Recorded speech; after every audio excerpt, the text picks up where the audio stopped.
Aš esu super mama, jeigu viską darau pati.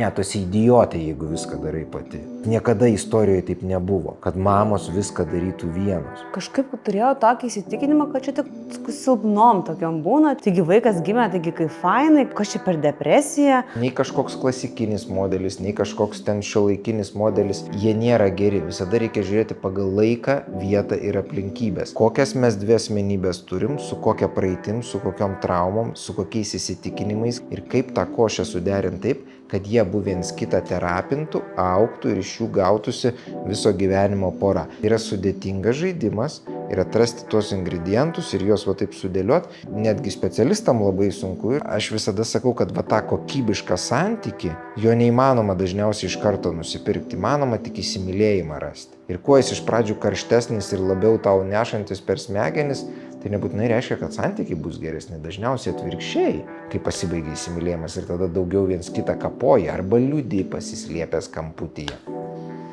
Kaip liūdna viskas. Gyvenimas yra liūdnas, gyvenimas yra kančia. Kai kurie filosofai sako, gyvenimas yra kalėjimas ir aš su jais sutinku, nes santykiai yra kalėjimas. Labai džiaugiuosi, kad naujo sezono proga turiu 2 nuostabius pašnekovus. Esu labai gerai nusiteikus. Darių Ražauską turbūt visi podcast'o žiūrovai jau yra matę ir girdėję. Tai labai džiaugiuosi, kad galiu pristatyti šį porų psichologą, santykių ekspertą. Ir taip pat turim pašnekovę Ievą Voveris. Įdomus dalykas, kad visur, kur apie tave rašo straipsniuose, tai visur minimas toksai išskirtinis faktas, kad esi milijonierė, tai aš turiu irgi pažymėti šitą dalyką. Galvojau, kad sakysi, kad olele, nes visur dažniausiai minimas, kad buvusi olele mergaitė. Dar vienas dalykas, fainas, kurį aš noriu apie tave pasakyti, tai tu gyveni Čikagoje, tiesa, jau nemažai laiko. Ir tu esi Čikagoje gyvenanti influencerė. Tave kaip pastebėjau, kai tu pafollovinai mūsų Ramybę chaose, kai mes pradėjom kelti video su Darium. Tai buvo labai įdomu ir aš tau tada parašiau ir kažkaip pradėjom bendrauti ir tu ir sakai, aš norėčiau šiaip apsilankyti gal ir podcast'e, bet kad būtų Darius. Nes jūs esat bendravę, tu esi buvus pas jį konsultacijose, tai aš norėčiau visų pirma paklausti, kas nutiko, kokie vidiniai išgyvenimai paskatino nueiti į konsultacijas. Iš tikrųjų, kaip ir pats Darius sako, kad geriau eiti konsultacijas, kol dar nėra tų problemų. Tai turbūt pas mane, kaip ir pas visus porose, būna tokių up and down. Tai kadangi su vyru vis tiek esame jau ne vieni metai, tai būna tokių iššūkių, kur manau, kad reikia, kad mums padėtų kažkas iš šono. Tai Darius buvo vienas tas iš tų, kur aš stebėdama laidas, man patiko, kaip jisai šneka, kaip jisai viską pateikia, kokiais jisai mokytais vadovaujasi, kokiam knygom. O tu viena buvai ar su vyru? Ir viena, ir su vyru. Visai. Okay, supratau. Šiandienos mūsų tema yra ilgalaikiai santykiai ir ilgalaikių santykių receptas. Kadangi jūs abu turit ilgus, virš 10 metų trunkančius santykius, tai aš ir norėčiau paklausti, kaip tai nutiko, kad jūs juos turit. Tai Dariau, pradėsiu nuo tavęs. Tu turi tiek žmoną, tiek vaikų. Tai kokį išskirtum tokį vieną dalyką, kuris yra to recepto gal toks dedamasis? Dažniausiai vieno nebūna, nes čia toks multifaktorinis dalykas. Kiekvienoje poroje reikia keletos dalykų, ten kažkokios ir traukos, kad viens kitam bent pradžioj patiktų. Ten jau kaip toliau, tai kaip Dievas duos, bet pradžioj bent kažkokia trauka turi būti. Tai aišku, jinai pas mus buvo. Bet kas mus išlaikė kartu, tas pagrindinis dalykas, tai kad mes abu medituojam ir domimės dvasiniam praktikom ir tai sukuria tokį vertybinį kompasą, kuris mums, kai iškyla problemos, iš tikrųjų padeda. Tai visai, kad mūsų panašios vertybės, mes ten abu vegetarai, mes abu ten mėgstam keliauti po piligrimystės visokias vietas ir bla bla bla. Yra tokių dalykėlių, kurie mus jungia ir kai iškyla tikrai jau tokios sunkios situacijos santykiuose, mums tai labai padeda, kad mes turim vertybinį pagrindą. Ir tada, pavyzdžiui, galim nueiti pas kažkokį išmintingą žmogų arba vienuolį, nes jie mums yra autoritetai. Ir man, ir jai, ar ne. Galim pasikonsultuoti, gauti palaikymą, ramybės, tokią papildomą dozę. Nes niekas nėra šventieji, lygiai taip pat mes su žmona irgi kartais pešamės. Tik tiek, kad, nesiruošiam skirtis. Bet problemas, kurios iškyla, ar ten kažkokios traumos užslopintos, ar kažkokie gynybos mechanizmai iš vaikystės, paauglystės ar panašiai, su jais dirbam palaipsniui. Tai aš manau, kad mums labai padėjo tai, kad mes susijom tokie vertybiškai panašus. Vertybiškai panašus, abu mes darėm, atsimenu, vestuvės netgi tokias tipo be alkoholio, ten be mėsos, žinai, atviras, kur gali bet kas ateit pasižiūrėti, nes, norėjom tos savo vertybės tarsi populiarinti, kad galima švęsti be alkoholio ar ten be šašlykų ir panašiai. Tai turbūt čia mūsų pagrindinis buvo. O paskui yra daug kitokių visokių smulkmenėlių. Mūsų atveju, aišku, padeda, kad mums abiems iš vaikystės yra tiesiog tokia vidinė vertybė šeima ir mums patinka, kad šeimos būtų kartu, kad būtų tvirtos, vaikai ten visą kitą. Tokia gan klasikinė, senoviška arba, kaip čia dar pasakyti, nemoderni. Nemodernus toks biški požiūris, nes dabar taigi viskas savo, laisvė, gėris, kad man būtų faina, kad aš gerai jausčiausi. Nifiga tu neturi gerai jaustis. Pirmoji vietoj visada, jeigu gyvenime nori daug kažko pasiekti, yra pareiga ir atsakomybė. Pareiga ir atsakomybė. Pas mus šitas atrodo yra ir tai mus irgi stipriai tempia, nes mes suprantam, kai mes atsikalame kažkokius sunkumus, kad, tai normalu. Nėra šeimų, kurios neturi sunkumų, nėra porų, kurios neturi sunkumų. Jeigu jūs žinot porų ir šeimų, kurios neturi sunkumų ir jos labai artimai pažįstat, viską ten žinot, kas vyksta pas juos miegamajam ir virtuvė ir visur, tai jos dar tik neatėjo tos problemos. Reiškia, jie gal tik 5 ar 6 metai kartu, gal 10, nes kai kuriems problemos būna, kai jiems 20, kai jie 10 metų kartu, 7, 5, labai įvairūs tie lūžio taškai, bet principas toks, kad nėra santykių, kur anksčiau ar vėliau nereikėtų dirbti. Ar taip, Ieva? Visur reikia. Taip, visur reikia dirbti. Taip, tai įdomu ir išgirsti ir tavo, kokia yra ta dedamoji irgi santykių dalis, kuri netgi gal jūs iš skyrybų kažkaip išgelbėjo, nes tu esi kalbėjusi apie krizę, kuri ten netgi vedėtės, Taip pas man daug tų krizių. Išėjo viena moteris vėl pasakė, kad reikia dirbti yra tik įsitikinimas. Tipo apie santykius, kad jinai 10 metų ir sakė, nieko nedirba. Ant santykių viskas yra gerai, tai taip įdomiai galvoju. Gal čia rimtai mano įsitikinimas? Atsakant į tą klausimą, kas mane išgelbėjo? Iš skyrybų ir šiaip, kas yra toksai gal nebūtinai išgelbėjo, bet kas yra toks vienas pagrindinis dalykas, kuris jūs laiko iki šiol santykiuose, ilgalaikiuose santykiuose? Tai pagrindinis turbūt vaikai, čia pagrindinis toksai, o šiaip tai man labai patinka, kad mano vyras nori stengtis dėl manęs. Kažkaip labai labai vertintas jo pastangas ir tikrai matau, kad aš jam esu svarbi. Jeigu man kažkas yra negerai, tai jisai tikrai, čia skaitysiu knygas gerai, čia einam, čia eisim ir pas Darių, jeigu eisim dar kažkur, tai ta prasme man tas aš labai vertinu. Tai kai matai, kad žmogus nori dėl tavęs dėti pastangas, tai iš tikrųjų man tai yra labai labai daug. O Dariau, šiaip aš įsivaizduoju, gal sveiki santykiai turbūt iš to ir susideda. Ar įmanoma turėti santykius, kur, tarkim, žmogus nenori dėl tavęs stengtis?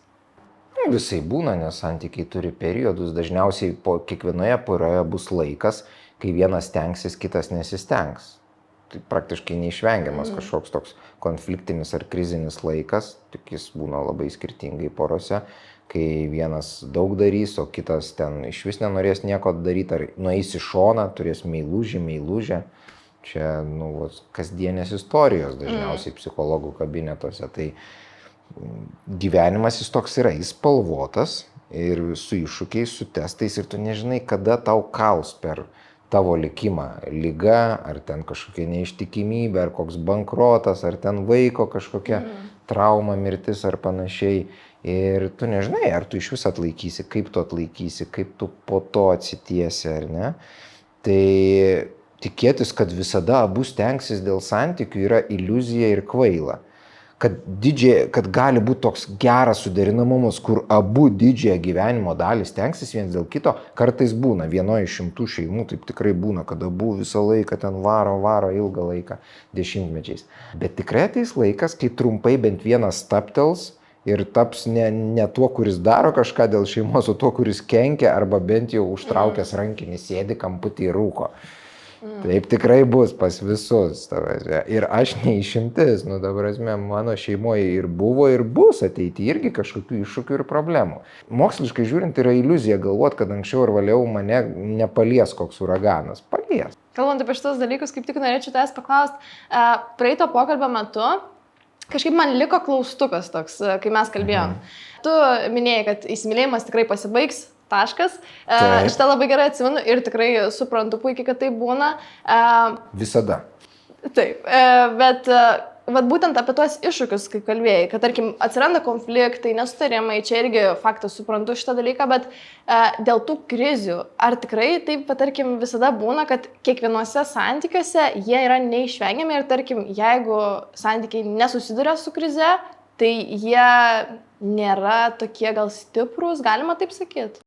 Ne, tiesiog dar netėjo krizės laikas. Nes jeigu mes pragyvenom 10 metų ir gerai sutarėm ir pas mus viskas nuostabiai plaukia, bet mes nežinom, kas bus po dar 10 metų ir dar po 10 metų, nes asmenybės keičiasi, asmenybės auga, asmenybės sensta, centrinė nervų sistema degraduoja, mes tampam mažiau kantrus, mes tampam irzesli ant detalių, nes kai kurie mes kaupiam stresą, nuovargį. Jeigu ten intensyviai nesportuojam, nedirbam, nemedituojam, bet šiais laikais didžioji dalis žmonių yra tiesiog visiškai nervų pagrindų pavargę, išvargę, išsekę. Ir jų kantrybė funkcionuoja ne ant 100%, tarkim ant 50% ar ten dažnai ant 10%. Ir kai žmogus tiesiog pusmetį ten pamedituoja, pasportuoja, ten pabūna lauke, pasimaudo ir panašiai, intensyviai padirba su savim, kad šiek tiek regeneruoti, atstatyti nervus. Jis paskui pamato, kad nieko nekeičiant santykiuose, nekeičiant nieko, nei darbo, nei mašinos, nei namo, nei vaikų, nei žmonos ir santykiuose jokių ten ypatingų triukų nedarant, konfliktų 2-3 kartus sumažėja. Jie neišnyksta, bet jų ženkliai sumažėja. Nes jis tiesiog ramesnis, jis pasikrovęs, jis labiau patenkintas, jį netaip visada užgauna tie patys partnerio juokeliai, pastabos ar ten kažkokie belekas. Todėl mūsų visuomenė dabar yra pervargimo visuomenė. Mes visi bėgam, darom, skubam ir visi esame ekranuose. O ekranai labai vargina nervus, nes tu ten pavydi, tu ten matai, tu ten galvoji, tu ten mėgi, tau sukasi, kas ką papostino, kas ką galvoja, kas ką pakomentavo. Mes dabar gyvenam tokį, labai dažnas iš mūsų gyvenam tokį socialinių tinklų gyvenimą. Socialiniai tinklai yra nervų žudikai. Vienareikšmiškai, ta prasme. Jie yra PGS, o tai yra psichologinės gerovės skalės priešai, ta prasme. Jeigu žmogus nori būti sveikas, laimingas ir taip toliau, jis turi neturėti socialinių tinklų. Nebent tai jo darbas, jis ten dirba, tai okei, tai yra kas kita, kai tu susikaupęs ir galvoji, darai tada. Bet jeigu tu laisvalaikį leidi soc tinkluose, tu po truputį degini savo resursą. Aš irgi kartais padeginu, aš to prasme nešventas iš šitoj temai, ne tai, kad aš net nenaudoju ten laisvalaikio ar panašiai. Taip. Aš irgi ant to dopamino pasėdžiu, bet tai yra labai sekinantis poveikis. O dabar, kadangi didžioji dalis žmonių nemažą laisvalaikio dalį skiria soc visokiem dalykam ar ten YouTube'ui ir panašiai, jie paskui tokie šiek tiek būna, sakykime, pervargę. Ir tas pervargimas iškart kala į santykius. Iškart.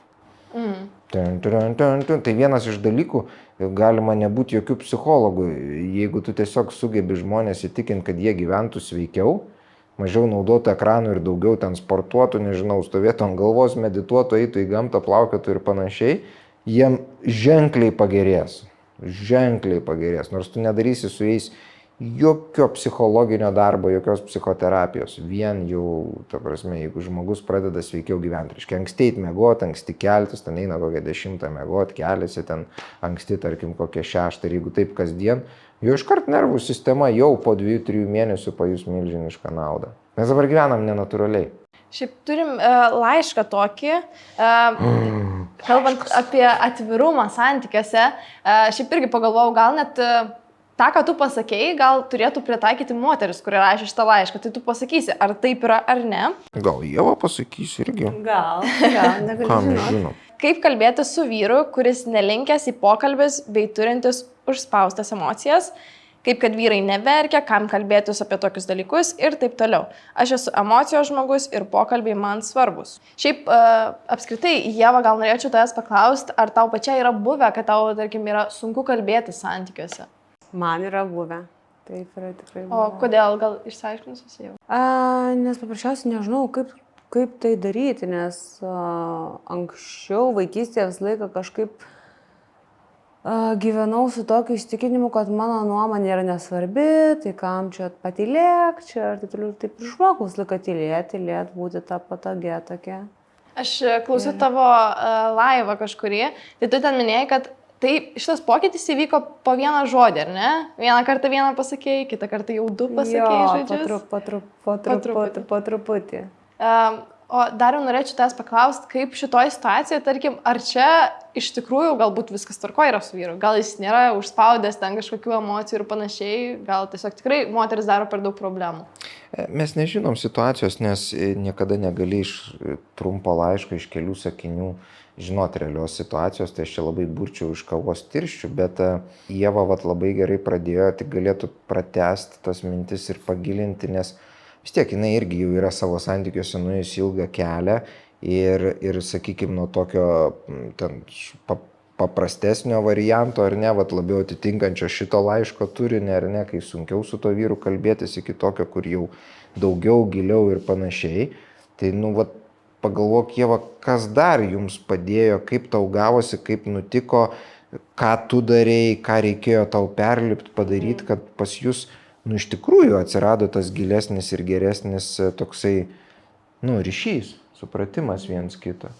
Šitai moteriai tai galėčiau parekomenduoti knygą Pykčio šokis, kur būtent labai daug situacijų yra tokių toje knygoje paminima, kaip būtent dylinti su tai žmonėm, kurie turi užspaustas emocijas.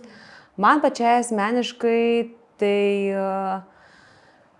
įvairiausių, tikrai man padėjo įvairiausių kursų, įvairiausios praktikos, tai pirmą kartą galvoju, tarkim, jeigu vyras manim kažkaip nepagarbiai šnekės, kas būtų, jeigu aš su juo nepagarbiai šnekėčiau. Galvoju, bet taigi aš čia tokia gera, taigi aš nei karto nesu net blogo žodžio pasakius, ten apie keiksmažodžius net nešneku.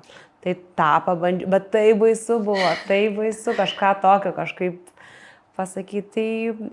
Tai buvo visokių tokių, kur eksperimentavau, ir mano pačiam vyrui buvo toksai labai šokas, nes, kaip ta, kuri ten, man atrodo, po 8 metų pasakiau, kur visą laiką tylėčiau, kažką pradeda sakyti dar čia, jinai taip turinti balsą. Tai iš esmės aš įsivaizduoju, atvirumas labai daug lėmė, kad gal net pagerėjo jūsų santykis. Iš pradžių gal buvo šokas, kaip sakai, bet po to viskas geriau gal pasidarė.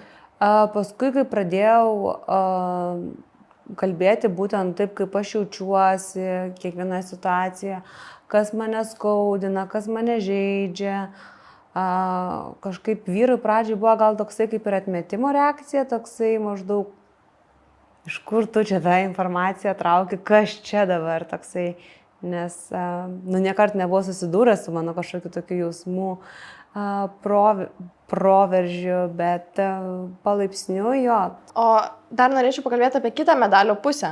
Tai irgi turim kitą laišką, kitokią situaciją, kai žmogus kaip tik ne tai, kad užsidaro savį, o rėkia. Klausimas yra toks, kaip kalbėti su partneriu, kuris reaguoja labai impulsyviai, rėkia ir bėga nuo problemų. Iš esmės irgi bėga nuo problemų, bet labiau eina per tą garsią pusę. Tai net Ieva įdomu, kurį scenarijų pasirinktum pati. Ar žmogus, tarkim, su tavim visai nekalba, ar rėkia, tarkim, kažką. Ir tas gąsdinantis, tas, kur tyli, tai irgi paskui pats prisigalvoju. Ir tada mintysiu dar gal baisiau negu tas, kur rėkia visaip. Bet vėlgi, kadangi aš esu ta, kuri atsimenu daug metų, kas įvykė su tais visais rėkimais ir taip toliau, tai net nežinau čia ir tas. Dvi blogybės. Dvi blogybės, tai net nežinau, kurią čia galėčiau pasirinkti. Čia toks jo, hipotetinis, net nereikia rinktis, bet norėjau paklausti tavęs, Dariau, kaip yra su tais rėkimais, tokiais ir labai impulsyvumu dideliu, kaip tu turėtum, tarkim, tvarkyti su savo antra pusė, jeigu neįmanoma rasti kažkokio racionalaus pokalbio. O tai kam su jie tvarkytis? Skyrybos. Čia aišku humoras, bet imi kitą antrą pusę ir viskas bus gerai, bet žiūri po kelių metų vėl tas pats. Dažniausiai keli dalykai susieina į vieną vietą, jeigu žmogus toks rėkiantis, šaukiantis ir panašiai, tai labai dažnai būna užspaustas kažkoks jo pačio neatpažintas jo poreikis, kurio jis nemoka įvardinti, išreikšti, kartais pats neatpažįsta, kartais atpažįsta, bet nemoka taip pasakyti ir tada per tiesiog konfliktinės situacijas rodo, kad jam kažko trūksta gyvenime. Būna didelės traumos iš vaikystės, kūdikystės irgi yra įtaka viso to, ten patirtas įvairūs smurtas ir panašus dalykai gali būti, kad suformuoja, tarkim, nesaugų prieraišumą, kuris kai kuriuose situacijose pasireiškia, kad wow! Man tik kažkas ne taip, aš iš karto garsiai rėkiu sakau, nes esu pripratęs, nes kitaip manęs net nepastebės, nes tarkim buvo, kaip pavyzdys, nejautrus, neatliepiantis tėvai ir reikėdavo iš kitur, iš aplinkinių to dėmesio susigaudyti, nes galėjai likti, nežinau, neprižiūrėtas, nepavalgęs ir panašiai. Gali būti ir jau jų šeimoje patirtos viens kito traumos, smurtas, seksualinė prievarta, kas tik nori, gali suformuoti, gali būti iš prigimties tokia, sakykime, kovinė asmenybė nuo pat gimimo, ar ne, kuri ant visų visada rėkia ir nieks nesugeba jos nuraminti, subalansuoti. Aišku, šiek tiek galima tokius žmonės balansuoti ir per sportą, ir per psichologiją, ir per terapiją, net jeigu jis gimė toks, vis tiek galima tos dalykus gerinti, bet priežasčių būna iš tikrųjų įvairių situacijų, aš prisižiūriu. Tik viena man, aišku, su tais visais rėkimais, kad su jais galima dirbti, po to visada kažkas slepiasi, kas kiekvieną kartą kitokią riebią istoriją, kurią dažnai netgi tu iš pradžių net nepataikai, net nesupranti, tik paskui ten dirbdamas kartais atrandi, kad čia su mama arba su tėčiu siejasi, arba dar su kažkuo. O kartais siejasi su keliais dalykais. Tai nėra jokio lengvo paprasto atsakymo. Tik tiek, kad mano nuomonė kaip dirbančio su žmonių problemom yra iš tikrųjų truputį geriau, kai yra žmogus bent jau rėkiantis, šaukiantis, negu tas, kur labai daug metų tylintis, nes tas tylėjimas dažnai antrą pusę žudo ir paveikia stipriau negu tas balso kėlimas. Nes balso kėlimas nefaina visa kita, bet jeigu žmogus tik rėkia, bet nesmurtauja ar kažko kito nedaro, tai tu bent žinai, kad blogai, kad jam nepatinka, kad jis nervuojasi, jis ten išrėkia, kažkaip išsako, tu bent turi idėją, kas jį erzina ir kai žmogus nekalba, tada galima tikrai, kaip Ieva sako, įklimti į tokį dalyką, kad tu gali prisigalvoti kiek nebūtų dalykų ir paskui iš viso to, tau suksis minčių toks ratas, kuris labai gadins tavo sveikatą ir savijautą. Su šaukiančiu irgi nebus ten nei sveika, nei malonu. Tiesiog sakau, kad iš tų dviejų variantų aš turbūt rinkčiausi šaukiantį, nes jis nuolat apie save primintų ir galbūt mes greičiau pradėtume dirbti su ta situacija. Kažkur kreiptumėmės, ar kaimynai mums kokią tarnybą iškviestų, nes mes pastoviai ir rėkiam kas vakarą. Aš irgi turbūt šaukiantį visgi pasirinkti. Visgi įtikina. Bet šiaip, kadangi vis tiek žmonių yra turbūt, kurie gal irgi susidūrė su panašiam situacijom, tai aš irgi buvau toks žmogus, kuris labai bijodavo pasakyti, kaip jaučiasi, kaip ir tu, Ieva. Aš ką supratau, kad su kiekvienu kartu tampa vis lengviau, nes tu supranti, kad nieko nenutiks, kad kaip tik nusirita tas akmuo nuo širdies ir kad dažniausiai, kaip tu įsivaizduoji, nežinau, man koks būdavo įstikinimas, kad jei aš pasakysiu kažką, ant manęs pradės rėkti ir dažniausiai tas kitas žmogus, ir čia net nebūtinai santykiuose, iš tikrųjų net ir darbe būdavo, ir tas žmogus taip tiesiog atsako gražiai, normaliai ir tada turbūt su ta gera patirtim, galbūt ir nežinau, tiesiog pakeiti visą tą įsivaizdavimą savo. Man žinai, kas būdavo, aš bijodavau galbūt atstumta, palikta, tokia nereikalinga. Tas, kažkaip bijodavau, kad mane, jeigu aš pasakysiu, aš kažkaip būsiu tokia viskas, nepriims manęs tokios, kur galinti pasakyti savo nuomonę ir savo poreikius. Turbūt šitas dažnai ir būna. Iš šito bijom pasakyti. Aš norėjau nesutikti dariau?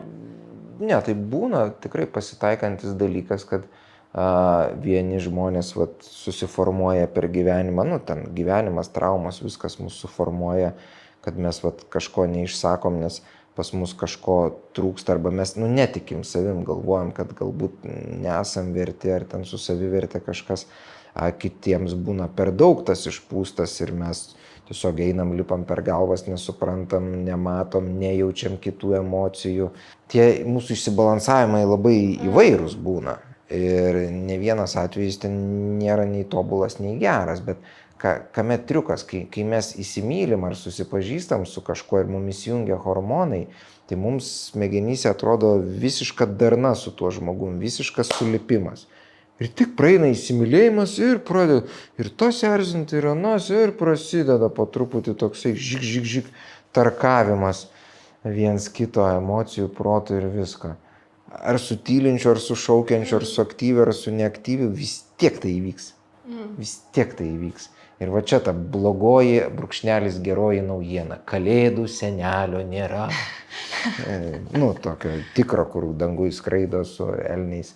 Yra aktorius. Tai lygiai taip pat nėra tos amžinos meilės be darbo. Yra amžina meilė su pertraukom, su etapais, su kriziniais periodais ir su sunkiu darbu. Tik vieniem biškį, ir iš tikrųjų yra skirtumai tarp porų. Vienur reikės truputį daugiau įdėti, kai kur truputį mažiau.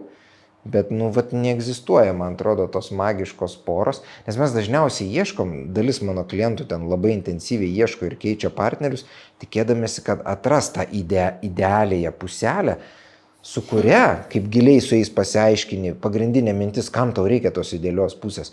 Nes po to viskas bus gerai, niekada nereikės dirbti, toks tinginio mąstymas.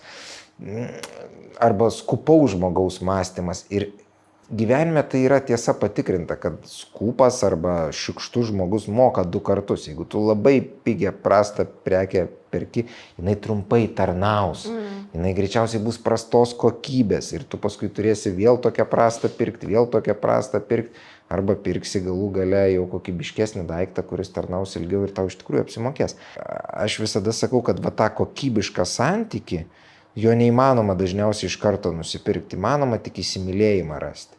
Ir kuo jis iš pradžių karštesnis ir labiau tau nešantis per smegenis, tai nebūtinai reiškia, kad santykiai bus geresni. Dažniausiai atvirkščiai, kuo tu labiau karštai įsimyli, paskui daugiau lūkesčių. Kai pasibaigia įsimylėjimas ir tada daugiau viens kitą kapoja arba liūdi pasislėpęs kamputyje. Kaip liūdna viskas. Gyvenimas yra liūdnas, gyvenimas yra kančia. Kai kurie filosofai sako, gyvenimas yra kalėjimas ir aš su jais sutinku, nes santykiai yra kalėjimas. Aš dabar savo įsimylėjimo stadijos 6 mėnesių draugystė dabar klausau ir tokia baimė, kada čia jau bus. Tai gal dar negreit, gal po kokių 6 metų. Gal dar negreit, jo. Tai, nes aš pat ir norėjau pasakyti, tarkim, kalbant apie tos, apie tą magišką puselę, taip, jos nėra, bet man, tarkim, įdomu, ar gali būti, kad su vienu žmogum, pavyzdžiui, problemos gali atsirasti lygioj vietoj po savaitės, pavyzdžiui, tarkim. Čia geras variantas.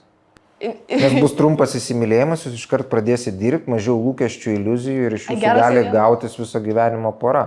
Jeigu tu būni... Mane taip su vyru. Kur tas įsimylėjimas? Aš vis galvoju, kur, pas mane ar buvo tas įsimylėjimas? Kažkaip iš karto pas mane... Susėjot buvo. Ne, patik man, visą laiką jis labai patiko, jis kažkaip labai fainas vyras ir dabar, bet man iškart prasidėjo, realiai. Labai gerai. Iškart. Taip, matai, pas jūs dar netėjo, pas jūs kažkada. Taip, prasidės kažkada ilgas, gražus, gal net iki mirties trunkantis periodas, bet kai jūs, pradžią pasidarysit. Čia geros šeimos arba sėkmingos viso gyvenimo poros formulė yra, kad tu nebūtinai turi iš pradžių turėti kažką karšto, gali neturėti ant to ilgo įsimylėjimo, jokio gali normalaus įsimylėjimo neturėti, tik mažą žavesį. Tai bet jeigu paskui nusišlifuoji, pagarba gali užaugti, viskas, procesas. Aišku, turbūt čia irgi nėra tokios vienos taisyklės, bet esu pastebėjus, kad jeigu kaip tik labai jau ten būna staigus toksai ir greitas įsimylėjimas ir atrodo wow, tai kaip tik kažkaip labai prastai gaunasi, kad žmogus arba narcizas būna, arba... Gali būti žmogus visiškai normalus, bet tiesiog tas labai karštas įsimylėjimas abiems sukuria daug lūkesčių, norų, visko, nes tau tai faina ir iš smegenis iškart sako, okei, čia dabar taip ir tęsis, tai taip ir bus, mes radom antrą obuolio puselę, žinai, Dievas yra, aleliuja, ir paaiškėja, kad, taip, okei, Dievas yra, bet, aš turiu omeny pagal Bibliją žiūrint, ten yra toks labai sakinys sprendžiantis visas santykių problemas. Patarimas, kuris išsprendžia visas santykių problemas. Vyrui geriau nevesti. Tas, kuris ves, turės problemų šiame gyvenime. Nors šventraščiai aiškiai sako, kad santykiai, šeima, visa tai yra sukurta tam, kad mes viens kitą kankintume, nes tik kančioje žmogaus smegenys auga, evoliucionuojamės, keičiamės, vystom savybės. Gyvenimas lygų kančia. Šeima ir džiaugsmui, ir kančiai tai yra balansinis dalykas, bet, ta prasme, jeigu nėra kančios elemento santykiuose, mes degraduosim, mes užtūsinsim. Okay. Tik įsimylėjimo laikotarpį, ar ne? Būna. Įsimylėjimo laikotarpiu būna labai stipri ta trauka. Daug dievė 2 metai. Stipri trauka ir darna. Mokslinis vidurkis yra dažniausiai taip 6 mėnesiai iki 2 metų.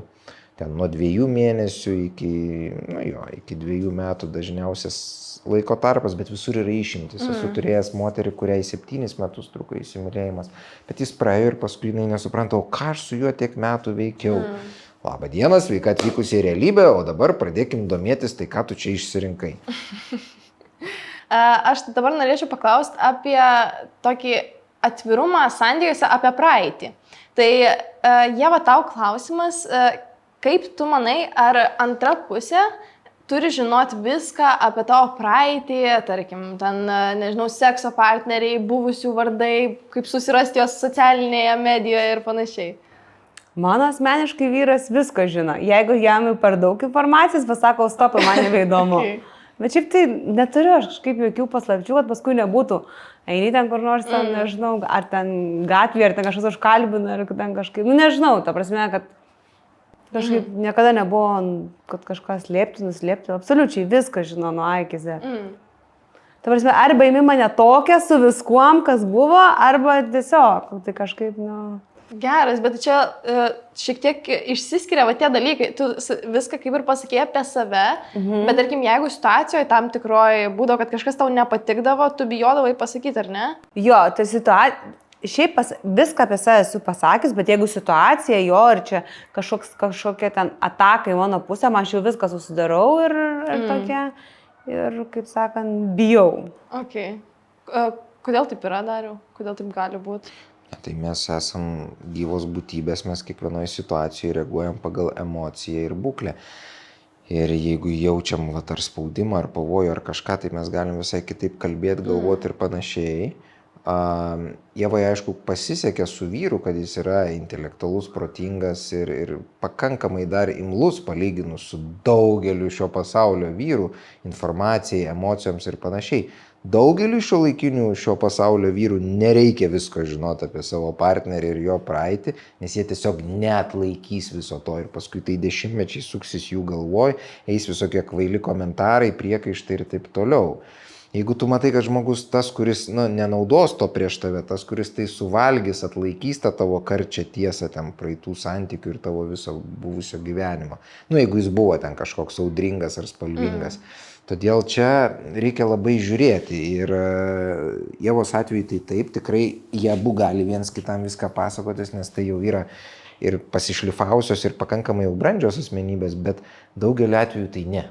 Nereikia, kad partneris viską žinotų, nes jeigu jis žinos viską ir yra tiesiog paprastas eilinis žmogus su eiliniu ten intelekto koeficientu ir eilinėmis savo nervų galimybėmis, jis tiesiog gali neatlaikyti ir paskui galvos ir atsimins, o kai atsimins komentuos, prikaišios ir tai tiesiog lygioj vietoj griaus jūsų santykius. O kas jeigu tu, tarkim, išsiaiškins ir tada sakys, kodėl man nepasakei?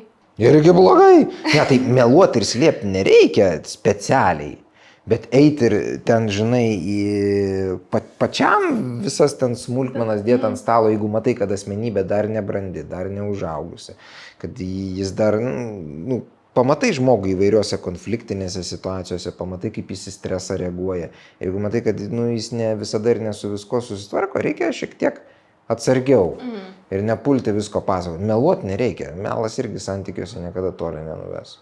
Ieva, o aš norėjau paklausti būtent dėl tų nepatogių klausimų. ten tikrai tu paatviravai, buvo visokių intriguojančių klausimų. Tai kaip reaguoja tavo vyras, kad tu, tarkim, eini ir pasakoji apie savo santykius, kaip yra, arba šiaip apie savo praeitį? Kas liečia nepatogus klausimas, būtent tą laidą, tai jam kažkaip net patiko. Gerai. Sako, va čia, sako, fainai, žinok, pašnekėjai. Nors galvau, gal gausi čia pilos, gal čia biškai kažkaip per atvirai, gal čia kažkaip tavo laida būtent jam kažkaip labai patiko, tai aš tai galvoju. Bet įdomu, tarkim, ar šiaip pats tas komunikavimas, nežinau, socialiniai medijoje, viešumoje apie savo santykius, ar yra bloga pusė, ar gera? Dariau, kaip tu galvoji? Kaip gyvenime viskas priklauso nuo tikslo. Koks tikslas? Ką tu tuo sieki ir koks yra tavo partneris. Ieva ne pirmus metus gyvena su savo vyru, jinai jį pažįsta ir greičiausiai jau jaučia ir žino jo galimybių ribas. Andrius yra labai prieš, visą laiką prieš. Bet sakau, Andrius, supranti, kad tu esi mano gyvenimo dalis. Ir man taip sunku kažkaip apžaisti, kad tavęs visai neįtrauk. Sakau, niekaip man neišeina tiesiog. Tai visą laiką, ko tu vėl čia mane kišai, čia. Aš jau labai taip apgalvoju, stengiuosi, atsiklausiu dažnai, bet kartais, taip, pyk. Šiaip Andriui labai nepatinka, kad jis yra kišamas. O pati esi pajautus, tarkim, nežinau, blogąją pusę, bet ne dėl vyro, o kad kažkas tiesiog iš aplinkos nutinka tokio, kad jauti negatyvę pusę vis to. Tai kas liečia ten, tarkim, mano Instagramą, tai aš dažnai būna ten jaučiu tą negatyvę pusę, bet tai čia yra tik dėl tos pačios krūtinės, kad aš įsiėmiau ten tos implantus.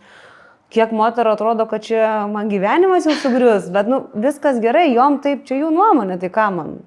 Ta prasme, bet koks mano ten kažkoks kitoks, gal neįprastas kažkoks ten dalykas, būna ir taip ir ne, ir visi su savo ten top nuomonėm, kuriuo aš net neklausiu.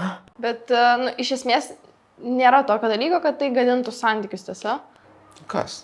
Tarkim, jeigu komunikuoja apie tai socialiniai medijai, nes, tarkim, aš nežinau kaip tik tokių situacijų, kad žmonės yra santykiuose ir kaip tik tai yra labai slepiama, bet nes vienas žmogus kaip ir nepasako, kad nori slėpti, bet iš tikrųjų nori slėpti. Tai ir galiausiai tai išaiškėja. Tobulo scenario nėra. Pirmiausia, visada yra svarbiausia šeima, ne ta socmedija. Reikia atsižvelgti, kaip jie abu geriausiai jausis, geriausiai išplauks ir panašiai.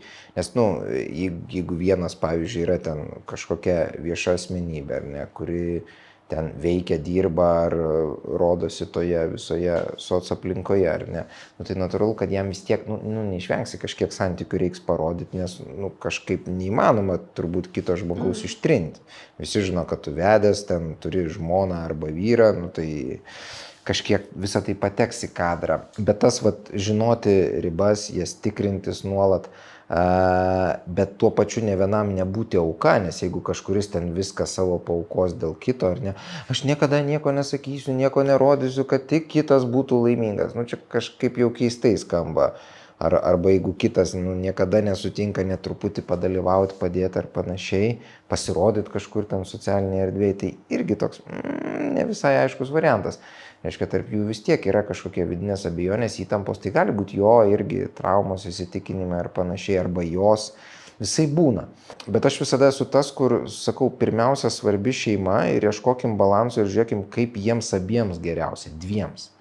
Kaip jiem abiems susiderinti taip, kad ir vienas, ir kitas būtų šiek tiek patenkinti. Vienas galėtų likti už kadro, kitas galėtų tam kadre likti, bet truputį apie šeimą pasidalinti. Gudriai ieškant galima tą viduriuką rasti.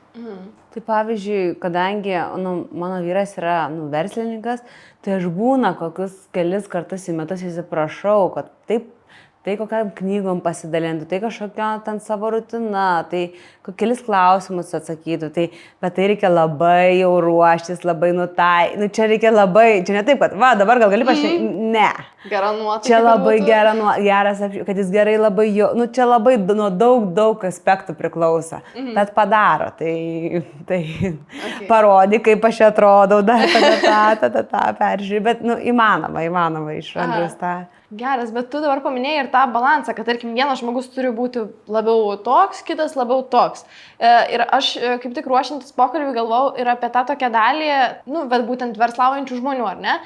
Dabar kaip ir darosi, netgi sakyčiau, nepopuliaru, kad būtų ta tradicinė šeima, kad moteris rūpinasi vaikais, o vyras uždirba pinigus. Bet klausimas man lieka tas, ar tvarkoj viskas, jeigu abu žmonės yra verslaujantis.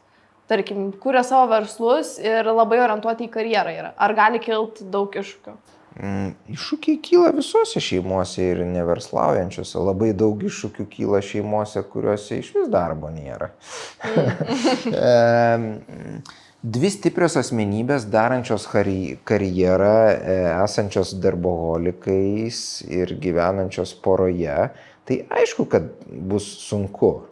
Nei kažkoks klasikinis modelis, nei kažkoks ten šiuolaikinis modelis, jie nėra geri. Visada reikia žiūrėti pagal laiką, vietą ir aplinkybės. Kokias mes dvi asmenybės turim, su kokia praeitim, su kokiom traumom, su kokiais įsitikinimais klaidingais, su kokiais pozityviais ir kaip tą košę suderinti taip, kad jie abu viens kitą terapintų, augtų ir iš jų gautųsi viso gyvenimo pora. Tai yra sudėtingas žaidimas. Ir atrasti tuos ingredientus ir juos va taip sudėliot yra, netgi specialistam labai sunku ir patiems žmonėms sunku. Tai dabar mintis kokia? Ar du va tokie stiprus verslininkai gali būti kartu laimingi ir darnus?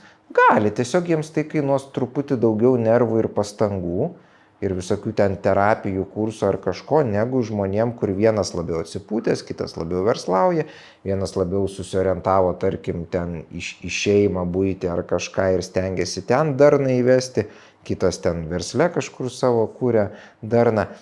Ten greit irgi ne visada, bet ten bus šiek tiek lengviau tą balansą rasti su savo iššūkiais, irgi kurių bus daug su laiku, nes gali kilti vairiausių ir vertės, ir savivertės, ir indėlių, ir kokių tik nori iššūkių. Bet du stipriai bėgantis į karjerą ir darbą žmonės,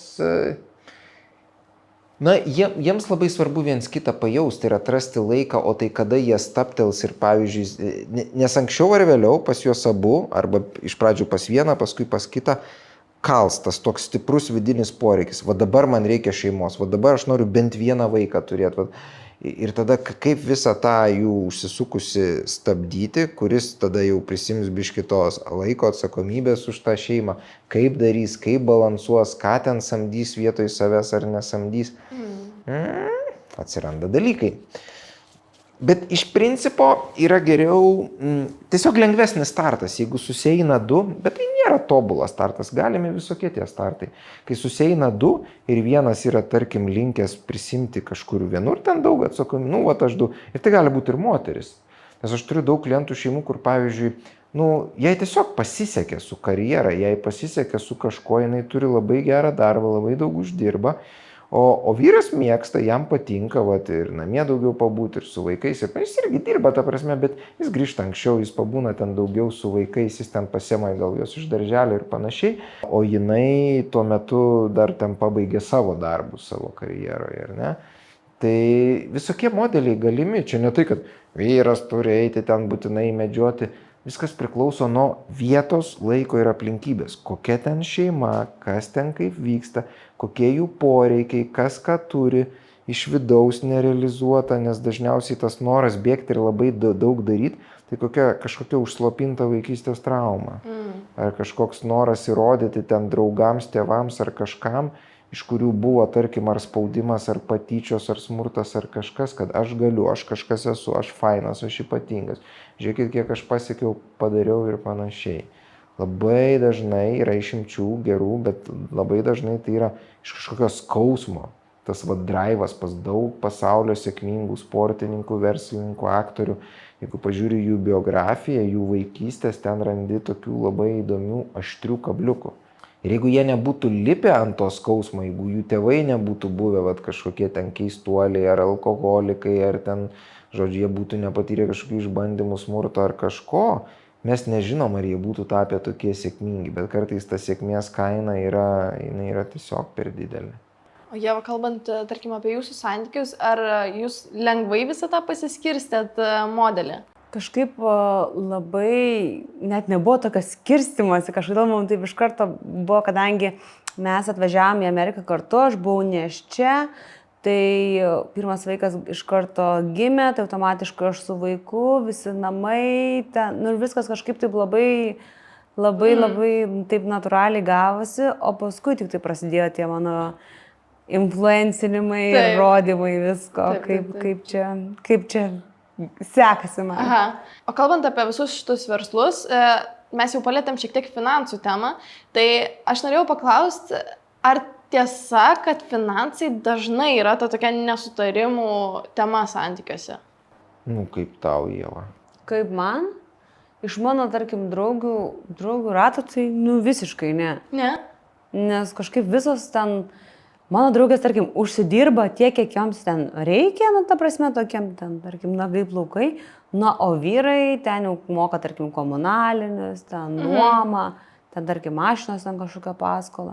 Iš mano draugų rato, tai, nu, pasakyčiau, kad ne, bet žiūrint mano Instagramą, tai, pavyzdžiui, aš labai pastebėjau tokį dalyką, kad tikrai nemažai yra laiškų, kad moteris rašo, va, palikčiau tą vyrą, bet nežinau, kaip išgyvensiu finansiškai. Nu, ta prasme, labai daug laiškų esu gavus, va tokie va. Va tokie va. Mokslas tai patvirtintų. Mokslas patvirtintų, kad finansai skirtingose sluoksniuose irgi skirtingai mūsų įtakoja. Tai tikrai taip yra. Bet tai nėra tas dalykas, dėl ko daugiausia griūna šeimos, dėl ko daugiausia skyrybų, neištikimybių, dėl ko daugiausia kažkokių, nu, griūčių porų šeimų ar panašiai, ar ne. Finansai yra svarbus klausimas, kurį geriau nuo pat pradžių kažkaip sumenedžinti, aptarti, žiūrėti, kaip ten dalinsimės idealiu atveju, kad abu matytų, žinotų tos biudžetus, abu balsuotų, abu turėtų ten balsą ir panašiai, bet čia idealus variantas, kuris, nu, tikrai daug kur nėra. Tai finansai yra svarbus klausimas, bet jis nėra esminis klausimas.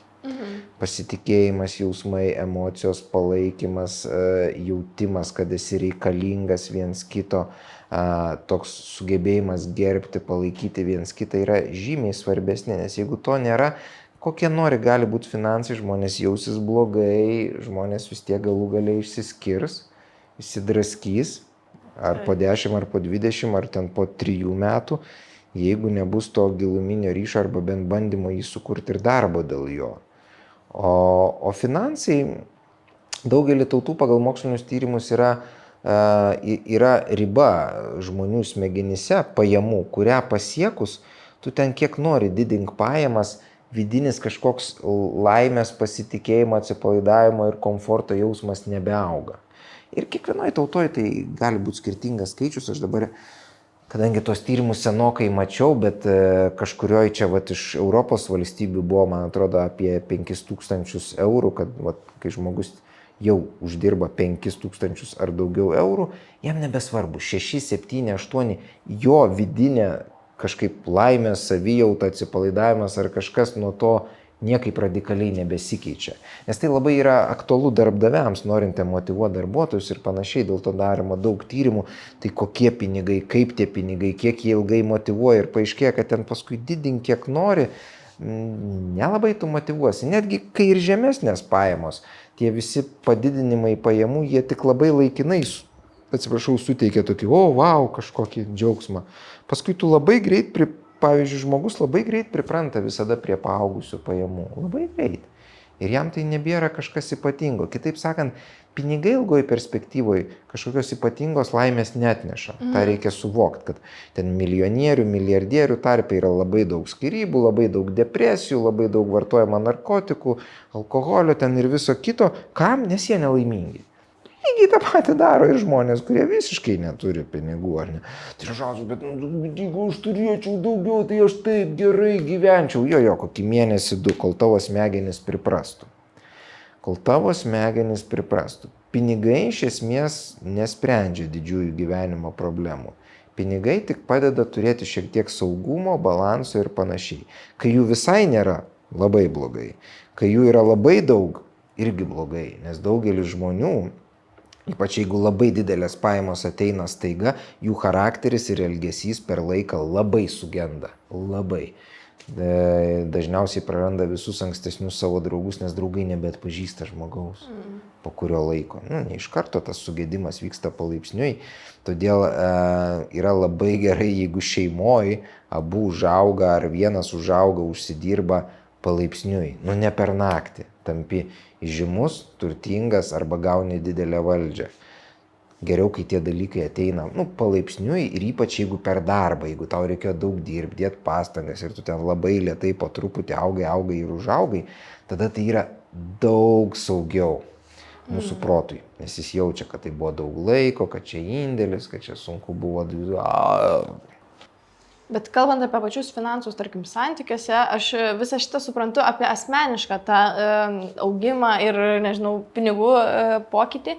Bet pavyzdžiui, santykiuose tai yra toksai kaip įrankis, gal netgi manipuliuoti. Tai kaip susikurta lygiavertį santykį, jeigu, tarkim, vienas iš partnerių daugiau uždirba. Būt stipriam, ta prasme, nuo pat pradžių turi brėžti linijas, turi būti asmenybė, turinti aukštą savivertę. Todėl aš ir sakau, neikite santykius iškart po skyrybų, nes pasąmonėje vis tiek jūsų savivertė iškart po skyrybų bus žema. Išgėdėkit, išgailėkit, atleiskit, išsimelskit, palaiminkit tą žmogų ir ten, kai praeis 12 mėnesių po skyrybų ir jeigu stipriai dirbsi su savimi ir ten kokiu psichoterapeutu, tada eikite naujus santykius. Jeigu mes norim, kad ir finansus subalansuoti poroje, kad tai netaptų manipulacijos įrankiu, tu nuo pat pradžio turi būti sveika, stipri, iš vidaus laiminga asmenybė. Nes kitas žmogus visada pajaus, jeigu tau kažko trūksta, jeigu tu nelaimingas, jei tavim galima manipuliuoti, ras kaip tavim manipuliuoti.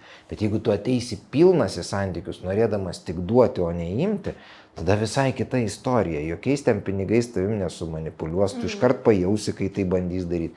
Tu iš karto labai gražiai, mandagiai ir su šypsena, sugebėsi pasakyti, palauk, žiūrėk, stop. Mes taip nežaidžiam, pas mus mes garbingai gyvenam.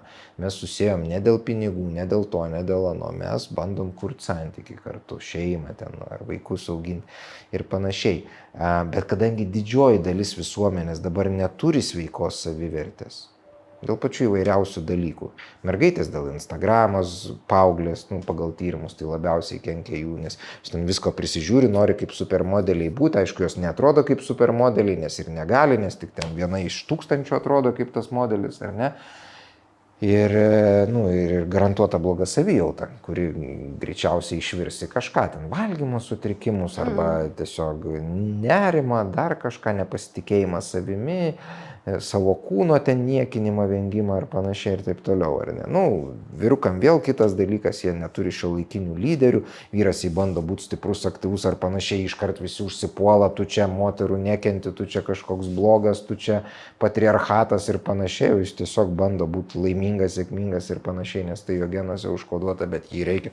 Artėjanti didžiausia pasaulyje psichologinė krizė dabar, mano akimis pagal tyrimus, yra jaunų berniukų augančios kartos, nes ten jau užaugs labai traumuoti vyrai, o traumuoti vyrai yra labai pavojingas darinys visuomeniai. Traumuoti, nelaimingi, neturintys santykių patirties vyrai, nes kas metai, kad ir Jungtinėse Amerikos valstijose, kada vyras turi savo, pavyzdžiui, pirmus lytinius santykius, ten pirmus bučinius ir panašiai, tas laikas vis tolsta, vidurkis vis tolsta, man atrodo, Amerikoje jis dabar 20-21 ir panašiai.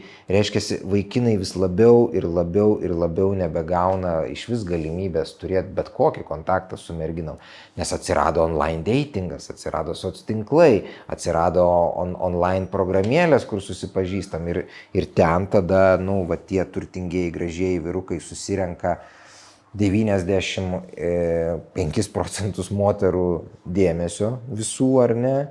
Ir jie ten tie top 5 deitina su visom, o tiem ypač žemiau vidurkio vyrukam nieko nebelieka. Merginos nebenori jo žiūrėti. Tose labai keičiasi visi socialiniai konstruktai, keičiasi mūsų gyvenimas. Ateityje didžiausia pasaulyje problema bus šita užaugusi, nesveikų, jaunų, nepasitikinčių savimi, neturinčių lyderių, neturinčių vedlių vyrų karta. Silpni vyrai pražudys mūsų visuomenę, patikėkit. Moterų psichologinė sveikata jaunų mergaičių irgi nėra tobula, bet mano akimis jinai yra, net nepaisant visų Instagramų ir visko, jinai yra mažiau pavojinga ir dar geresnė. Šiai dienai. Pažiūrėkit, kas visur stoja, kas kur dabar geriausiai mokosi, kur visos prestižinės profesijos, ką ten daugiausia priima. Bet kur ten psichologija, teisė, žinai, ten ir bankininkystė ir taip toliau, tai to visur didžioji dalis bus mergaitės. Berniukai nebesugeba ten įstoti gerai, išsilaikyti ir panašiai. Tai signalizuoja, kad kažkas labai yra disbalansė pasaulyje, sociume, visuomeniai. Mes nebemokam auginti vyrų, atsiradus visom technologijom, tinklam, tėčiams labai išėjus daug į darbus ir panašiai. Apskritai tėčių daugumoje šeimų nebėra. Yra patėviai arba nieko. Ir čia tada mes jau sėdim ant parako statinės, mūsų visuomenė, pasaulis, ateityje. Dabar tai dar tik auganti statinė, tai dar tik formuojasi, bet žiūrint į ateitį, tai bus didžiulis sprogimas. Įsiterpsiu, kad šiaip Amerikoje tai labai visur viskas pusė per pusę, kiek mano draugės, tarkim, gyvena su amerikonais, visur viskas pusė per pusę, ten nuoma per pusę, už viską ten už parkingo aikštelę per pusę ten po namu, viskas pas jos pusė per pusę, ten ant tiek jos, va tai va gyvena amerikonai. Lietuvoje tas pats jau. Aš Lietuvoje nežinau, ateina tas pats. Jaunimas. Jau nepatinka šitas. Ta prasme, aš nustebus, aš tiesiog esu, ne tik, kad nepatinka, man tiesiog. Čia naujoji karta. Aš tiesiog esu vyram net neduoda kai kuriuose šeimuose tos iniciatyvos prisimti ir kai jis mato, kad viskas per pusę, visa kita, jam gesta jo net motyvacija eiti ir padaryti. O šiaip tas modelis, tarkim, kad vyras yra provideris, yra geras? Nei geras, nei blogas. Reikia žiūrėti vėl pagal šeimą, kokios asmenybės, kokios traumos, kokios jų ambicijos ir panašiai. Ne, jeigu žiūrėti taip vien tik tais, kad jeigu taip bukai viską suves, kad vyras turi eiti darbą, o moteris nežinau ką veikti, tai nesąmonė, jinai visai, kaip sakant, ar ten, jeigu yra vaikų, būti su vaikais. Ne, tiek vyras, tiek moteris turi ieškoti savęs, realizuoti, atiduoti save visuomenė ir panašiai. Bet jie taip pat turi išjausti viduje savo vidinius poreikius ir yra nemažai mokslinių tyrimų, kurie rodo, kad pavyzdžiui, kai moteris tampa mama, jos tampa ramesnės, išmintingesnės ir labiau patenkintos, jų psichologinės gerovės ten skalės pakyla, netgi kai kurių nedirbant, kai kuriuom paaiškėja, kad jos nebenori tiek karjeros daryti, kad nori labiau ilsėtis, ten labiau turėti laisvalaikio daugiau ir panašiai, reiškia nusimuša, bet ne pas visas, tik pas dalį. Ir todėl reikia labai žiūrėti, kaip konkrečioje šeimoje galima, kas gaunasi apžaisti. Esmė kalbėtis galų gale, mes to nedarom, išmokti išgirsti vienas kitą, bandyti vairius modelius. Dažnai moteris susilaukusi 1, 2 ar 3 vaiko privalo išeiti darbą, kad neišprotėtų. Nes vaikai kai kurias tiek išsunkia, kad jinai visiškai nebeturi psichologinio resurso. Todėl šiais laikais ten, jeigu tik leidžia galimybės turėti auklę, kažkokią padėjėją, ten namų tvarkytoją ir panašiai, jeigu leidžia galimybės, yra super gudrus sprendimas. Nes, anksčiau mes tai gyvenom didelėse šeimose ir mums padėdavo. Močiutės, tetos po vienu stogu 3 kartos ir niekada moteris viena neaugindavo savo vaiką, augindavo visas kaimas. Aš turėjau labai stiprią tą pogimdyvinę depresiją labai, nes neturėjau visiškai pagalbos su pirmais vaikais. Tai tikrai labai sunku. Tai jau 3 vaiką turiu. Tai pirmas dalykas, tai tikrai auklė, nes ant tiek yra sunku, nes jau tiesiog esi parom nemiegojusi ir pati verki, vaikas verkia, tiesiog jau ir atrodo, jau gali kaip ir miegoti, bet nebeužmiegi, perini į tą būseną, kur visai nebemiegi. Ten, nežinau, mano svoris ten buvo 40 ten keli, ta prasme, ir labai, turbūt vienas jo didžiausių gyvenime mano periodų toksai. Ir pas tave dar 2 vaikai, neklysiu, labai vienas po kito. Pametinukai, jo, ir tada net neišgalėjom nei auklės turėti, nei ten, nei giminių visiškai nebuvo, tai buvo labai sunku, taip sunku, kad... O tu pati buvai domėjusis prieš tai, arba tuo metu, tarkim, tu supratai, kas su tavimi vyksta? Kažkaip turėjau tokį įsitikinimą, kad čia tik silpnom tokiom būna, čia kažkas tos pogimdyvinio, kas čia per depresiją, taigi vaikas gimė, taigi kaip fainai, kas čia... Man pirmas vaikas gimė buvo 25 metai, toksai buvo, kaip Kaip čia taip, kokios čia dar gali būti depresijos, bet... O kaip pripažinai savo, kas nutiko, kad supratai? Aš tik paskui supratau, kad man būtent va tai va buvo, nes tokioj dobėjai, grinai tokioj jau gilioj dobėjai. Iš tikrųjų, kai vyras pradėjo man padėti, tiesiog keltis jau naktimis ir nes jau matė, kad man jau visiškai jau ten jau, tai tada va kažkaip viskas pradėjo taisytis. Šitoj vietoj ypač turbūt, kai moteris pasigimdo ir dar jeigu jai pogimdyvinė depresija, tai labai svarbu, kad santykis būtų geras, tiesa, kad padėtų antra pusė. Santykis labai svarbus, bet ką mokslas dabar rodo, kad taip pat dažnai, o kartais nedažniau ir vyram būna pogimdyvinė depresija. Tik tai markeriai kitokie pasireiškia kitaip, bet ta prasme, dėl to jie taip kartais labai pabėga į darbą, ar jų taip namie nebūna ir panašiai. Tai mano vyras dirbdavo ten kiaurą parą. Ir labai svarbu abiems didinti viens kitam švelnumą, dėmesingumą ir tokį lankstumą, nes suprasti, kad dabar, kai gimsta ypač mūsų pirmas vaikas, mes per pirmus metus ar du pereisim greičiausiai vieną iš pačių sunkiausių savo gyvenimo periodų, kuris gali labai sustiprinti mūsų santykius, kuris taps pagrindu ir tramplynu mums tapti viso to gyvenimo tokia ilgamžė pora.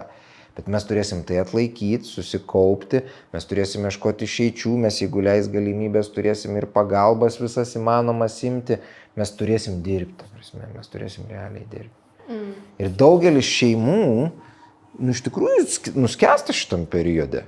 Pirmi, antri metai, ypač po pirmo vaiko, nes pirmas vaikas mama nežino, tėtis nežino, kas čia, kaip, kur čia tie dantukai, pilvukai, viskas, ko iš čia pastoviai rėkia, čia dabar visą gyvenimą taip nemegosiu ir gali tokia depresija kalt, kad žmonės gali priartėti iki visiško sugriuvimo arba ten savižudybės ar panašiai.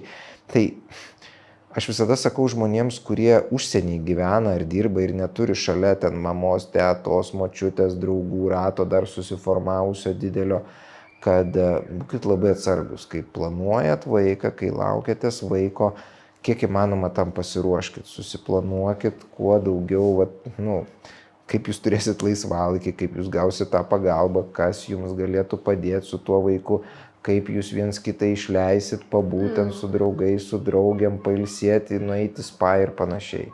Čia yra milžiniška rizika, labai daug šeimų išsiskiria, emigravusios ir tenais pradėjusios kurti santykius, susilaukusios vaiko, bet neturėdamos palaikymo šalia.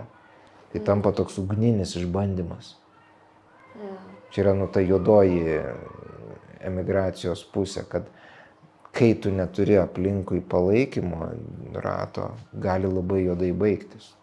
Aš daug klientų turiu, kuriems tai baigėsi sudėtingai. Jūs taip ir, čia ir buvo tas sutapimas toks, kai santykiai, kaip buvo krize, ta, nežinau, didžioji, gal galiu taip įvardinti, tada ir nutiko po 2 vaikų. Mano vyrui, tai jeigu paklausime, turbūt jam ten ir buvo, sako, tu tapai net pažįstama, nes aš vis laiką pagrindė verkdavau, nes nebežinau, kaip iš to išlipti, sakau, vaikas verkia, aš verkiu. Atrodo, aš esu bloga mama, aš nesugebu čia vaikais pasirūpinti. Man tai buvo didžiulis toksai... Ir dar tuo metu turbūt nelabai informacijos pačios buvo. Dabar jau apie tai kalba žmonės. Kažkaip jo, čia prieš 10 metų, tai kažkaip nelabai buvau girdėjęs. Kažką buvau girdėjęs, bet kažkaip įsivaizdavau, kad...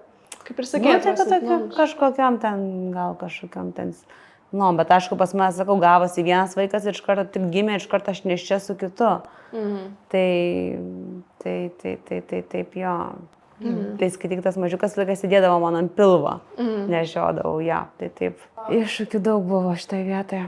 O kalbant apie visus įsipareigojimus, tarkim, vaikai irgi yra įsipareigojimas, lygiai taip pat, nežinau, susižadėjimas yra įsipareigojimas. Bet man kyla klausimas, pavyzdžiui, jeigu 5 metus žmonės santykiuose ir, tarkim, vyras nepasiperša, ar čia jau raudona vėliavėlė? Čia vėliava, ne vėliavėlė. Bet tai nereiškia, kad jiem reikia skirtis, tai tiesiog reiškia, kad moteris greitų laiku turi imtis aktyvaus veiksmo Nes reiškia, neiniciatyvus ir ne toks aktyvus vyrukas ar ne, o dabar tokių dauguma ir jų dar daugėja, nes mes auginam tokius vyrus, sorry, kad taip sakau, bet mūsų visuomenė augina tokias daržovės. Mes juos auginam prie ekranų, mes jų neskatinam būti aktyviai, siekti, eiti, laimėti, daryti, žinai, mes nebeskatinam jų. Čia yra labai didelė problema. Vyrų genetika ir psichika užkoduota, kad jiem reikia duoti varžytis, jiem reikia duoti rungtyniautis, reikia eiti skatinti, stumti, kad jie eitų, kovotų, darytų. Kai tik sukanka 18, spirti juos pro duris iš namų, kad jie neturėtų to saugaus užuovėjos ir panašiai. Mes taip nebedarom, turim daug problemų ir jauni vyrukai vis mažiau ir mažiau prisiima atsakomybės. Čia yra tiesa. Dabar jeigu ten praėjo 5 metai ir mes nesulaukėm jokio pasiūlymo, turim spausti, turi būti šokoterapija, turi būti pokalbiai, galvo, ką čia darai, bet tai yra, Rauskai, čia neberomantiška. Ateity nieks nebus romantiška, žmonės su susitarimais gyvens. Ir dabar gyvena, bet principas koks, kad tu su žmogum suinvestavai į santykį 5 metus ir jeigu tu 5 metus su juo, greičiausiai tai neblogas žmogus, ar ne?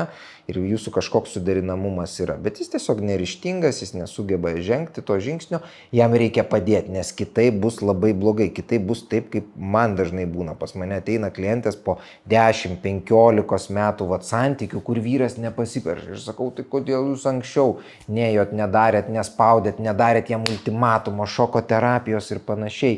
Nesusikrovė demonstratyviai daiktų ir neleidot jam vienam pagyventi porą mėnesių ir pagalvoti apie tai, ką jis praranda. Vyrai supranta veiksmo kalbą. Kol tu šneki žodžiai, žinai, aš laukiu, man reikia, pasipirš, paliksiu. Tai neveikia. Tai neveikia. Vyram reikia veiksmo, reikia įrodymų, reikia ultimatumo ir išsikraustimo ar dar kažko. O nebus taip, kad išsikraustysi, sakys, jo pasipiršiu, susitaikysit, atsikraustysi ir vėl nieko. Tai būtent, jeigu tu matai, kad pasaka tęsiasi toliau, brėži ribas labai aiškias, vėl išsikraustai, vėl viską ir neprasikraustai, kol to žiedo negauni. Ta prasme, neturi viskas gautis nei iš pirmo, nei iš antro, nei iš trečio karto gyvenime. Kartais reikia daug kartų, mes taip kažkaip galvom, kažką padarėm, kažkokį triuką santykiuose ar gyvenime ir bum, viskas gavosi. Ne. Nuolatinės korekcijos, bet jas reikia daryti, reikia neapsileisti. Jeigu santykiuose kažkas jau vyksta ne taip, einam ir darom. Šituo atveju tai einam ir gazdinam tą savo vyruką. Tu aš tau. Ir paskui dalis jų, nes aš ir dalį jų konsultuoju, jie pripažįsta, kad jeigu prieš 3 metus dabartinė mano žmona nebūtų spustelėjus, aš gal šiandien dar net nebūčiau jai pasipiršęs ar kažko, nes aš tiesiog toks esu gyvenime, man sunku priimti sprendimą ar ką. Ir labai gerai, kad jinai mane spustelėjo, nes jinai nebūtų dar 3 metų išlaukus, jinai tikrai būtų mane palikus, bet gerai, kad jai užteko sveiko proto, žinai, neprarasti gero žmogaus ir padėti man, žinai. Bet Ražauskai, reikia padėti, tai čia jau bus nesantykiai, jo paviau, košė. Ne. Tiesiog mes imam tai, ką turim ir dirbam su tuo, ką turim. Tobulų žmonių nebėra šiais laikais. Sorry, jų nebegamina. O Ieva, tau teko paskatinti? Man kaip tik gavosi, kad man Andrius pasipiršo po pusės metų pažinties ir aš tokia, tai ką? Tokie, ir pas mus jau kaip tik buvo prasidėti ginčiai ir konfliktai, aš jau planau, gal čia jau reikia ir skirtis, gal čia čia taip kažkaip man čia viskas, nes tik pradėjom iš karto taip kažkaip labai taip, kaip ir patinka, ir aš galvoju, man pasipiršti, man gyvenime nes nepasipiršti, reikia sakyti taip. Ir paskui galvoju, ir paskui iškart neš čia, ir paskui blemba. Labai greit ir... Jo, paskui dar po gal 3 mėnesių tapau neš čia. Ir paskui blemba, tai jau reikės dirbti. Tada ir prasidėjo darbas. O klausimas apie pačias vedybas. Kaip tavo nuomonė, ar tai yra svarbu, ar nebūtinai, tarkim, pas tave susidėlioja viskas taip, kad jos yra, bet jeigu jų nebūtų, kaip manai? Man tai labai svarbu. Kodėl? O mano vyrui tai svarbu tau gerai, tu darykis kaip tu nori, man viskas tinka. Vienintelis, ką jis pasakė, aš nenoriu eiti į bažnyčią, man ten stresas ir taip toliau. Gerai, sakau, neįsim. Bet pavyzdžiui, kai mes darėm tas, pakvietime buvo ir bažnyčia, ir viskas. Ir paskui prieš porą mėnesių aš jam sakau, tai va, bažnyčiai neįsim. Tai bažnyčiai jau nebeįsim, tai čia galvoju, čia šiaip čia, kažkaip jis taip viską nusuko. Sakau, tu man pasakei, kad tu nenori. Sakau, tai va, bažnyčios ir nebus. Ir gavosi mūsų tos vestuvės tokios, kad bažnyčiai buvo tik tai krikštynos, o tik tai balius, kaip sakant. O kodėl, manai, tau atrodo tai svarbus dalykas? Nes man tai užsikodavo mano kažkaip pasąmonėje. Aš labai detaliai atsimenu kiekvieną žingsnį, kiekvieną etapą, kiekvieną, nežinau, kaip aš suknelę rinkausi. Man tai labai, kadangi aš 2 metus viską planavau, tai man labai yra ilgas ištęstinis tas toksai filmas. Ir man taip laiks nuo laiko vis kažkas taip prasisuka. Ir man labai, fainai jį pasižiūrėti ir man toksai fainas atsiminimas yra su mano vyru.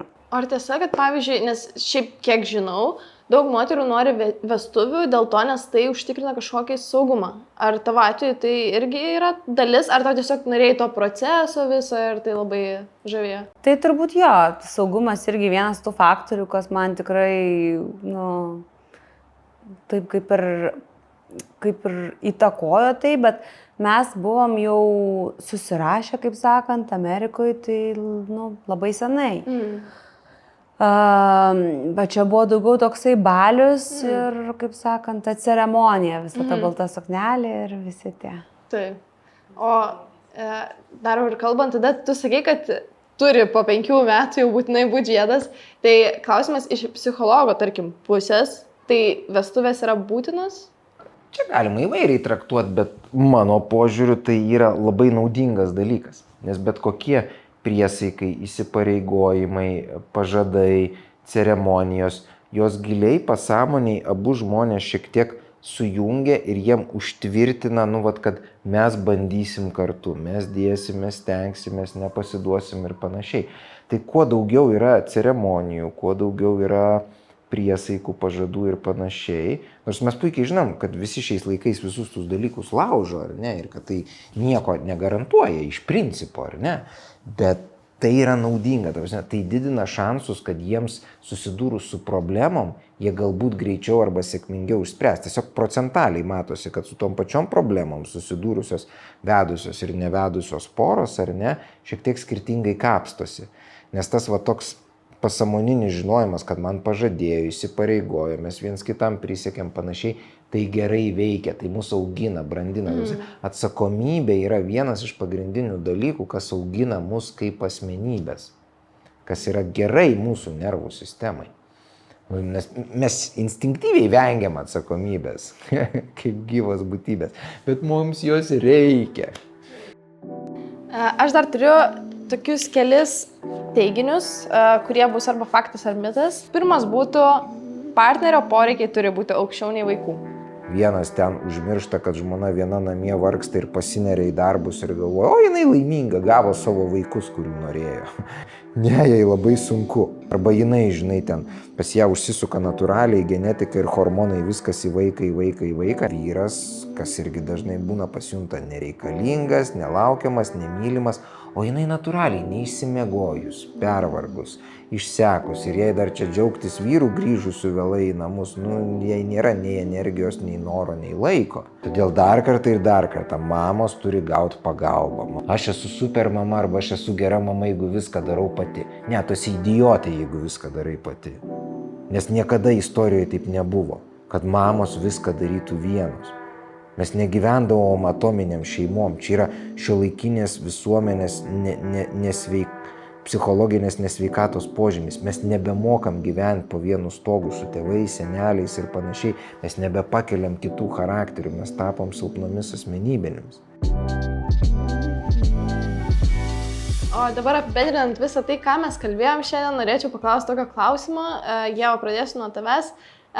Kokį patarimą duotum savo, jeigu galėtum grįžti laiku atgal prieš savo ilgalaikius santykius? Net nežinau, ką aš esu galėčiau patarti. Kažką tokio, kad man būtų labai jau čia taip pakeitę ir padėję, nes viskas įvyko turbūt taip, kaip turėjo įvykti ir turbūt man reikėjo tų išbandymų, tos depresijos pogimdyvinės, ką nepatarčiau, susitvarkyk anksčiau tėvam dokumentus, kad atskristų į Ameriką arba kažkaip iš paskutinių ten pinigų ten auklę ten samdyti. Ne, turbūt neturėčiau jokio kažkokio patarimo, kad gal nebent vienas dalykas, kad anksčiau pradėk spausti vyrą, kad tau padėtų. Būtent su pogimdyvinė depresinė ir su vaikų priežiūra, o ne darbas būtų kaip pretekstas. Tai va, galbūt šitoj vietoj, bet ir tai, nežinau, viskas įvyko taip, kaip turėjo įvykti. Tiesiog gal, kad viskas bus gerai. Tai savo tokia žinutė būtų, ne? Turbūt, kad taip. Ir tau tą patį norėčiau paklausti, Dariau, ką tu savo, kokį patarimą duotum prieš savo ilgalaikius santykius? Čia būtų, aišku, toks labai vertingas, jeigu taip galėtum nušokti, žinai, prieš vestuvės ir jau žinot, kaip viskas susidėlios. Aš savo tai patarčiau niekur neskubėti ir duoti žmonai daugiau erdvės ir laisvės saviraiškai, o man pačiam labiau atsipalaiduoti, nes aš buvau labai įsitempęs, labai ten bandžiau dirbti, kurti visokius ten seminarus, paskaitas, viską uždirbti, kad viskas ateis, ne tai svarbiausia. Jeigu dirbsi, ten ateis tas, sakykime, sėkmė ar kažkoks pripažinimas ar dar kažkas. Svarbiausia, nepamesk vienas kito, būk dėmesingas vienas kitam, nes kažkuriuo metu aš jutau, kad ir aš nebuvau dėmesingas, ir aš buvau praradęs fokusą ir žmonos jausmus, prioritetus pametęs, ar ne? Tai, kad, neverta. Neverta. Yra žymiai geriau išsaugoti vienas kitą, negu ten išsaugoti kažką. Savo kažkokią mistinę galvoj susikurtą idėją, verslą ar kažką. Tie dalykai, jie vis tiek ateis. Pinigai yra uždirbami. Santykiai, ypač jeigu pradžioje esi ten grubus, nedėmesingas, ar nesistengi pažinti tą asmenybę ir suprasti jos poreikių, jos asmenybės, o statai kažkokias dogmas, idėjas ar kažką savo įsivaizdavimus į priekį, ieškai kažkokios mistinės teisybės, tai visada pakenks santykiams. Santykiuose nereikia ieškoti teisybės. Aš savo šitą labai griežtai pasakyčiau. Santykiuose reikia ieškoti kompromiso. Gražu. Šitas geras. Labai gera žinutė pabaigai. Tai labai smagus pokalbis buvo su jumis. Pati išgirdau labai daug ir naujų dalykų ir supratau galiausiai, kad vis tiek kažkada ateina konfliktai ir baigėsi įsimylėjimas. Tai tiesiog reikia, kaip ir sakėt, ieškoti kompromisu. Labai ačiū Jums už pokalbį. Spausti vyrą sužadėtinį. Ir priminti, kad happy wife, happy life. Visą laiką kartą. Rašyt ant sienų.